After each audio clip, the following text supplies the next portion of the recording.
Hey everybody, it's me, Root Beer, and my locals just did Yumeno Kesho over the weekend, and I got fourth place, so I figure why not do a little deck profile and also just a little tournament report because hey, why not? We'll get the deck profile done first because that's what y'all are here for. So I decided to play Krysrain this time because she just got new support in set 5, and I haven't played the deck in a while, so I figure, hey, why not?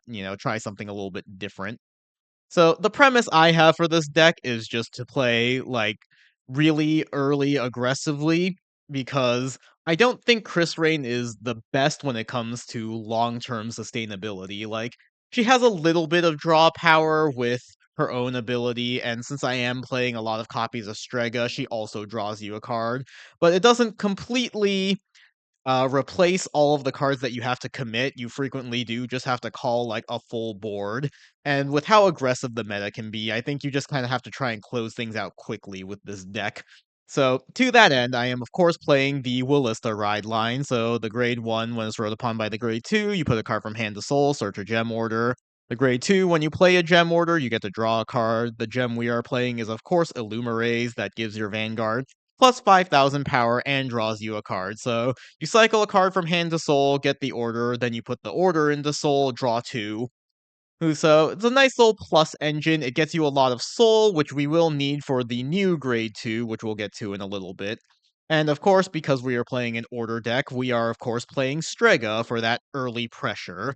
And I do think this deck also just does a good job of taking advantage of Strega because her second ability lets you draw a card and she gets power plus 10,000 if she was placed that turn and attacked a grade 3 unit. So combined with something like a Yuika means you can kind of recycle the Stregas over and over again. And of course, Chris Rain's divine skill, returns everything to your hand. So you can either like call a Strega, bounce it back, call it with the divine skill, so it'll get an additional 10k and draw you a card on top of the power boost from the divine skill as well.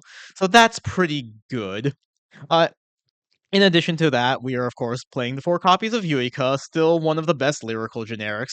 Just allows you to make a bunch of early game pressure, and then you bounce it back to your hand so your opponent can't damage deny you. It means like you can use Strega again on later turns to get her second ability live. And also, of course, you can combo it with Francette, who is another grade 2 in the deck that we are playing 4 of. So, when she's chosen by the act ability of your Krysrain, and Krysrain has been errata, so when you're looking at all the differently named units, she does choose them, so you'll always get that additional 10k. But also the generic part of the effect, which I think more people know Francette for, where she gets power plus 5,000 if you have 3 or more different names, and then if you have 4 or more different or if you choose 4 or more different names, then you can also bounce a rear guard at the end of the battle. So kind of the god tier opening hand is, you call out Strega, Strega search out like a Yuika or a Francette, and then if you already have one of the other two, then it's like, okay, you put Yuika behind Francette, that's a 23k column. So you can go like swing in for 10 with Strega, 15 with your Vanguard, 23 with the Francette column. Then you bounce back the Francette, and the Francette bounces back Strega. It's crazy. That being said, I did not actually draw this combo in half of the games we played. We'll get to that. After that, we are playing 3 copies of the new Grade 2 that just came out in Set 5, Morning Practice in the Com C, Tolmana. So when it's placed on Rearguard Circle, if you have a Grade 3 or greater Chris Rain, you Soul Blast 2 cards with different names, search your deck for a Grade 1 card without Sentinel, reveal it, and then if you don't have a Rearguard with the same name as that card, call it to Rearguard Circle, and that unit gets power plus 5,000. And on attack, if you have a Grade 3 or greater Chris Rain, and your opponent is Grade 3 or greater, she gets 5k. So this is a really strong utility grade 2. It can help search out your combo pieces. Like if you didn't have a Yuika early, you can use it to call her out. In addition, we are also playing a bunch of additional grade 1s that can be search targets. So the first one is Moderate Mint Rochelle. So this was a triple R that came out in set 4. When your Chris Rain attacks, you can Energy Blast 3 and put her into Soul, draw a card, and then choose one of your rear guards that was chosen by Chris Rain, stand it. So, this gives you a 4th attack more consistently, and combined with Tolmana, this is something you can kind of consistently search out every turn and kind of get the additional attacks when you're not doing the Divine skill. Unfortunately, it doesn't work with the Divine skill. The other utility card we could be bringing is, of course, Cynical Composer Realm. So she gains 5k if you have a Krysrain, and then when it boosts your Vanguard with Krysrain, you choose 4 units. If you chose 4 with different names, you Energy Blast 3 until end of turn. When your opponent would call cards without Sentinel, they must call 3 or more cards with different grades at the same time. So this is kind of a weird little wonky guard restrict. If your opponent doesn't have a Sentinel, you can really go in hard with Krysrain. So of course, Krysrain herself, gets the 15k, and she can also get a crit on herself. So you can make your Vanguard like really big and push in for a lot of pressure with the crit. And if your opponent doesn't have a Sentinel, they either burn through their hand trying to guard this attack, or they just take a crit to the face, which is really good. So only playing one of this because it's not the most amazing card in the world. It's just kind of one of those things where it's like, okay, you search it out with Tomana if you like don't have it.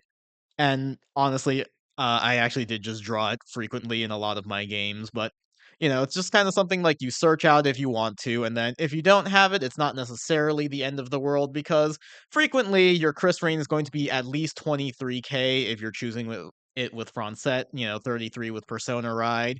You can boost that up to like 48 if you choose to give her 15k with her own ability. So your Vanguard's already going to be very big. Oftentimes your opponent's just going to be incentivized to use the Sentinel anyways, but for the divine skill turn, just forcing out the sentinel and making your opponent play with like this really weird guard restrict can be useful. So we're bringing it in as an option to have.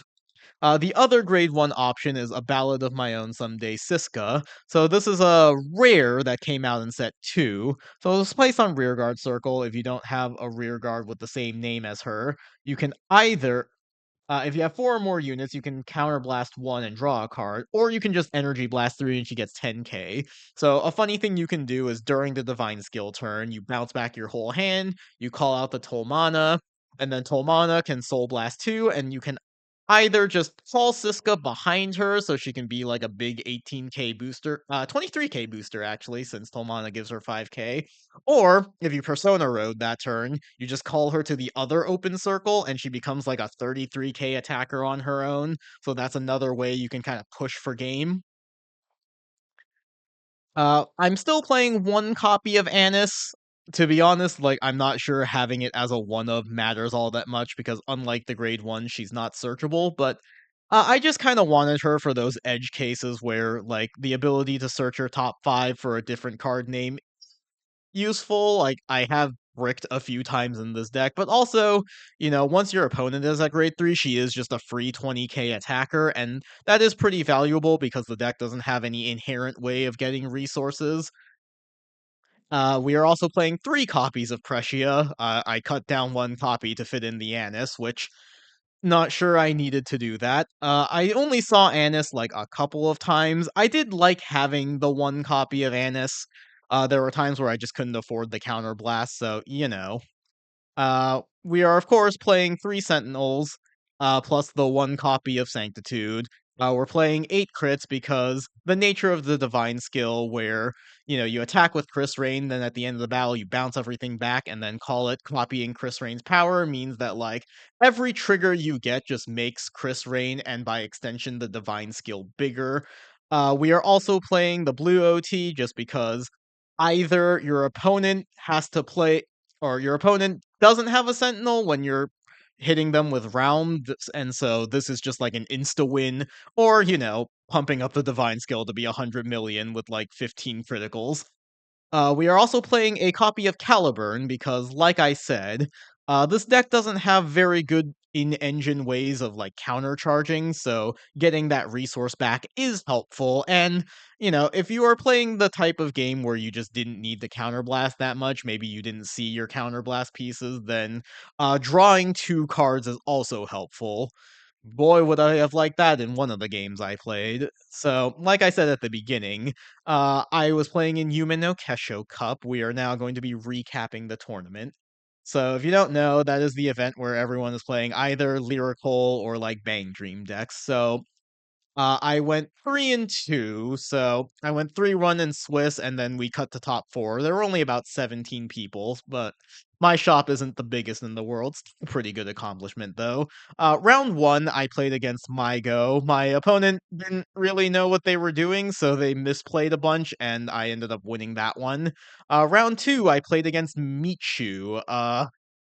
I lost the die roll, and then I just didn't draw quite enough cards to deal with, like, the onslaught. Once Michu gets going, especially turn 4, your numbers just get so ridiculously huge. They have so many drive checks, so it was one of those things where it's like, I had to just kinda gamble on them not checking a critical when I didn't want them to, and unfortunately, I lost that gamble, so unfortunate. Round 3, I played against another MyGo player, different one. They unfortunately bricked really hard. They just could not get any pressure going and ended up losing because of that. And then round 4, I played against Laurel Nerl, so an actual straightforward game where both of us saw our pieces and had all of our combos going, but on their big kill turn, I did draw into the Sanctitude to be able to block the Vanguard swing, and then after that, they just didn't have enough in the tank to block my Divine skill. And then cut the top 4, I played against the same Michu player that I played in round 2. Unfortunately, I bricked that time, like, I managed to find the Strega, but then my Strega top 5 check was 4 triggers and Caliburn, and I can't add the Caliburn because it's a higher grade than my Vanguard, and then after that, my hand was, like, 2 Yuikas and a Rochelle, and I think I had a Perfect Guard, so I was just, like, looking at my hand, I'm like, I can't even activate all 3 effects of Krysrain. I don't have enough duplicate names for this. So, yeah, my, like, turn 2 was nothing because Strega missed. Turn 3 was nothing because I was bricked up, and then I lost. So, kind of an unfortunate end, but still did decently well. Like I said in the beginning, this deck was kind of based on the premise that we are not making it to turn 5.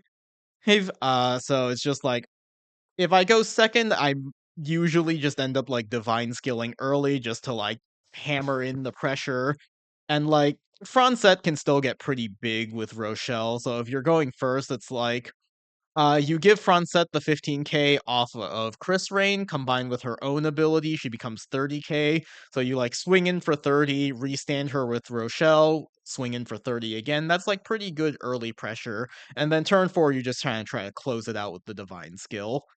So another thing people have tried doing is they play the Flam Glam support. So the new grade 2 that came out in set 5 says when this unit's placed on rearguard circle from hand, you counterblast 1. Look at the same number of cards from the top of your deck as the number of Flam Glam cards, and then you choose a card from among them, add it to your hand, and shuffle your deck.